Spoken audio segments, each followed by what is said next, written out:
So when I was little, my parents used to say to me, take your bad brain out and put your good brain in. And this was to make sure I was good at maths and things. And I remember thinking that the brain was the shape of a bone, and you'd just tap the side of your head and your bad one would go out, and you'd tap the other side and your good one would go in. Yeah, they screwed me up, good and proper.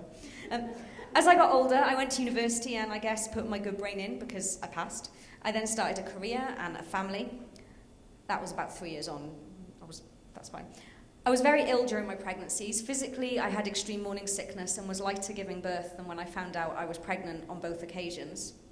And I also was mentally really ill. And at this time, I was working for a well-known private company in their complaints and customer service team, training the rest of the staff, dealing with complaints, liaising with senior managers and the regulators. Even though I was ill, the only time that I took off was always doctor enforced or hospital stay enforced. I loved my job. And it sounds like a cliche, but I was also bloody good at it.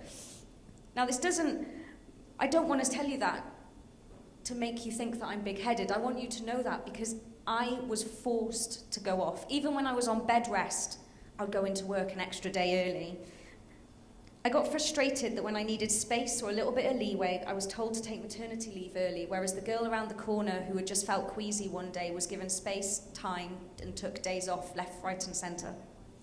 Going back to work after having my daughter, who's now 4, had to think, who just came first in the Eisteddfod.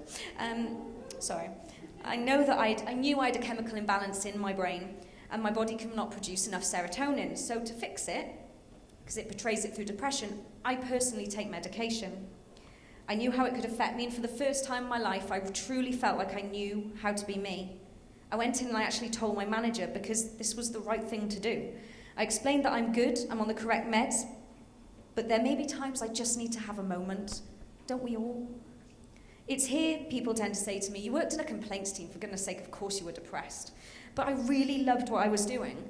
But it was at this point I noticed that responsibilities and things started to be taken away from me, but not enough that I could talk to someone like Carol and report it, because there was no real evidence. It was done really slowly. I was told I was doing too much outside of work, never in work where I was pulling 8 till 5 shifts every day, even though I only worked 8:30 till 4:30, and having flexi time denied. It was always outside, and the theory was given because my manager's friend had depression, and that's what affected them. I tried to, at this point, explain with no success that all mental health issues were different. They shouldn't limit me and treat me differently, and I basically got a bollocking. Had I not needed my job, I probably would have walked then. This is a true example of what not to do with a member of staff. Did you know, according to YouGov poll in 2015, 48% thought someone with a mental health problem in work wouldn't disclose it for fear of losing their job? And I understand why, because I was honest, I went in with a plan and I explained to them what I needed, and I was still treated differently. I truly felt like I'd put my bad brain in and I was never going to get it back out. So why do I tell you this tale of woe? And in a way that Batman used his woe for good, I too am donning that cape.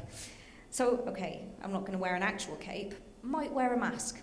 But I've started a mental health charity, and I want to give guidance to companies, because last time I checked, we all had brains, sometimes.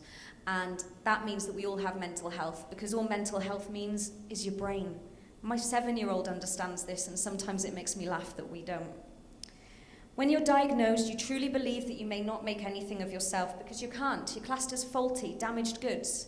This is rubbish, as seen by the most amazing people we can name. Stephen Fry, Adele, J.K. Rowling, who have all reached the top of their professions and beyond their wildest dreams. Your employees too can achieve anything. We want to help as many people and businesses start the mental health conversation, take the pledge to talk about mental health, and make business a place where people are not scared to tell you that they're not fine. We need people and companies to support us and let us support them. We want to talk to you about your employees and how we can help. We're looking for founding partners, as truly you've got no idea how hard it is to get funding or businesses on board to talk about such a taboo subject. But the question is, do you want your employees to be scared about how they're feeling, or do you want them to be in the positive 52% that are left? Thank you.